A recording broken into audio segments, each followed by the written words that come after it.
नमस्कार मित्रांनो, संकेत एडिट या चॅनलवर आपलं स्वागत आहे. तर मित्रांनो, आपण ऊसाच्या खताबद्दल बोलणार आहोत, जेणेकरून आपल्या प्रत्येक शेतकऱ्याला ऊसाला कुठला खत टाकावा असा लागतो. कारण काय झालं आहे, आज मार्केटमध्ये खूप सारे खत आलेले आहेत. कुठली खत आपण काय करतो, असा एकदम बुचाक्यात पडल्यावानी करतो. 1846 घ्यावा का 10-20 घ्यावा का 24-24 घ्यावा का 15-15 घ्यावा. अन्न जे काय खत आहेत, पोटॅश वेगवेगळी खत आहेत, ने कुठलं खत टाकावं असे आपले शेतकरी प्रश्न पडलेला आहे शेतकऱ्यांना. तर मित्रांनो, काय करायचे आहे, कुठलं खत कुठल्या वेळी टाकला पाहिजे हे एक आपल्याला ऊसाला गरजेचं आहे. तर काय करायचं, आपली ऊसाची जर बांधणी करायच्या वेळेस मित्रांनो 10-20 खत हे प्रत्येक शेतकऱ्याला वाटतं चांगला आहे, आणि परंतु आपण 1846ला पण नाव ठेवू शकत नाही.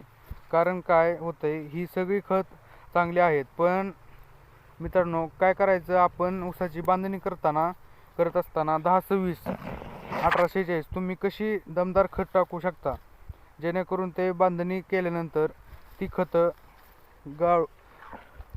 गाळून गेली जातात. ही खतं मित्रांनो चांगल्या पद्धतीने लागू होतात. पावसाळ्यामध्ये पाऊस पडला की ती खतं कंटिन्यू चढत राहतो ऊसावर. कारण खताचा तर मित्रांनो हे खत फक्त बांधणीच्या वेळेस टाकावा लागतो. मित्रांनो, आपल्या ऊसाची कांडी जी लांबी असते, जाडी येण्यासाठी 2 खताचा वापर करावा लागतो, ते म्हणजे पोटॅश. आणि मित्रांनो फक्त 19-19 खत आहे,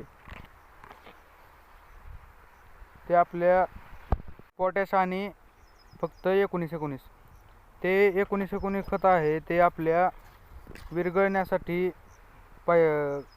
आणलं पाहिजे. 19-19मुळे आपल्याला सतत नवीन कोंबारे फुटतो.